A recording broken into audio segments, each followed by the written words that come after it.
Hey everyone, Happy New Year. If you're returning, thanks for coming back. If you're new here and you like music and awkward, you've found the right place.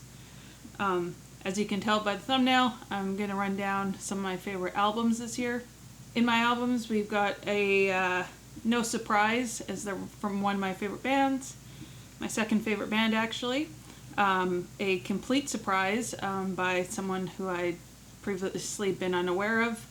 And, well, another kind of non-surprise from a newer artist that I've liked for a while. Hi. I need to do the video. I know. Excuse me. Just give me like 10 minutes and we can snuggle, okay? Come on. Excuse me.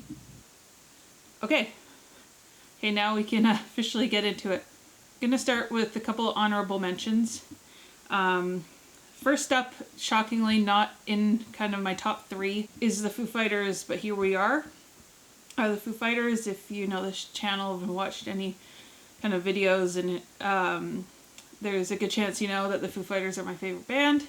While I actually like the album a lot, it, you know, as a kind of a back to basics for the band after, of course, Taylor Hawkins' death. It just kind of, I ended up kind of listening to these other albums a bit more. It's kind of funny kind of how that happens, even though I quite enjoy the album. It just didn't quite hit as hard as these other ones. The other honorable mention I have is The Beach's Blame My Ex. The reason it didn't make the list is because I just haven't listened to it enough this year.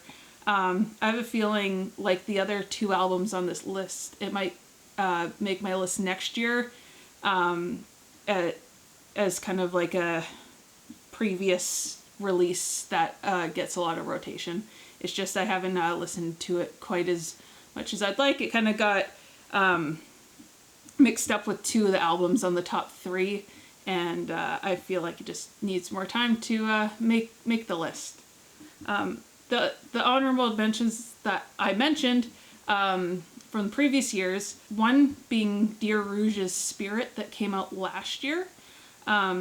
Again, like The Beaches, I just kind of didn't quite get to the album until this year, and it's been on a constant rotation this whole year, and I've listened to it a crap ton. It's a great album. It's kind of a good blend between their first two albums. Kind of hits that kind of in-between mark of kind of the whole full kind of you want to get up and dance, for those of you that dance and can dance, of their album phases and kind of the more kind of mellow approach of Black to Gold. You should check them out. They're actually a local band from here in Vancouver. And the other album being Dead Sarah's 2021 release, Ain't It Tragic. I discovered Dead Sarah in August of last year. It was kind of a band that, like, where the hell have you been this whole time for me? And basically August until 2023, it was the album that I discovered them with, their Pleasure to Meet You album. That was basically a multiple times a day rotation for me, and then kind of when the calendar hit, I kind of went to Ain't It Tragic, and it's probably the album I listened to the most this year. It's just, you know, it's an awesome rock album. You should really check them out. I have a feeling a lot of you that subscribe to this channel would probably dig them. Very much a kind of a rock crowd here. So getting into my top three, I'm not sure I quite have an order for these, but I'm going to start with Emily Wolf's third album, The Blowback. I absolutely love her first album.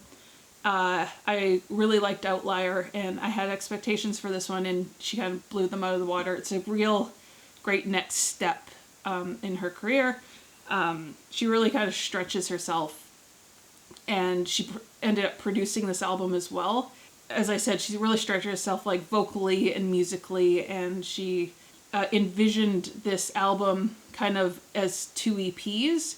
So you kind of get the raw, angstier first half, like a side A, and kind of a more emotional second half of the album as like a side B. My favorite songs from the album kind of are one of each, one of which is Dead End Luck, which is again that more punchier, rockier song, and then Hopeless in Panorama, which is a more mellow song that she wrote in a hotel room in Oregon. How I know all this, I actually interviewed her a few days after the album came out. You can check that out whatever side it comes on, or I'll put a link in the description box below. It's a great interview with her, and it makes me even more excited to see what she comes up with next.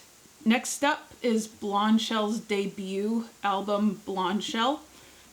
It comes from Sabrina Teitelbaum, and this album for me came out of nowhere. I never heard of her before, and as I was just kind of seeing what albums were coming out that week, I just kind of saw it, decided to check it out. I had no clue what it was, and I kind of fell in love with the album. It just, I don't know, just hit with me.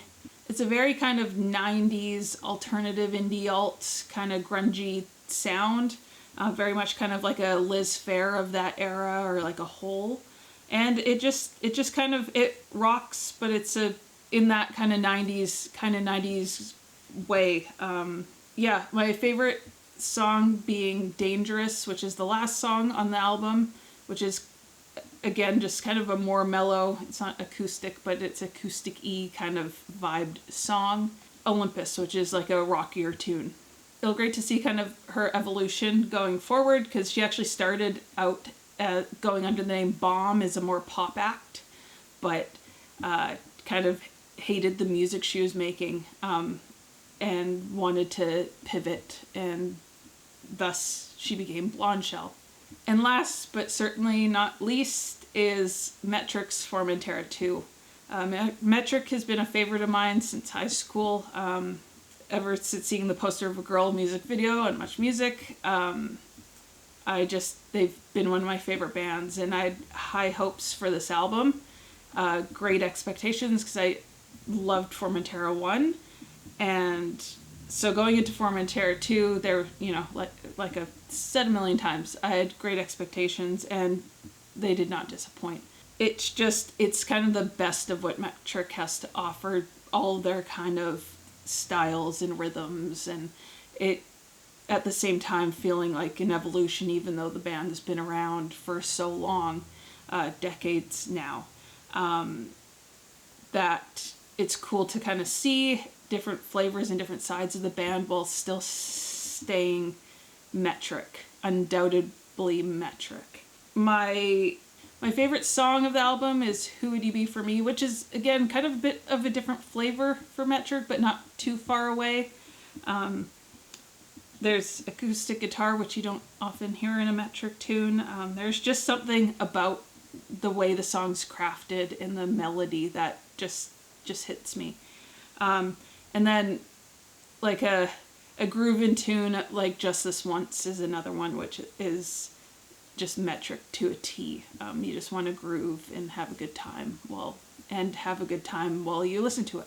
So I'm gonna wrap that up there. This is just kind of a quick video, just connecting with you guys over some albums and music this year, and I'd love for you to leave a comment on albums you loved this year, your favorite albums, and even some albums you're looking forward to in 2024.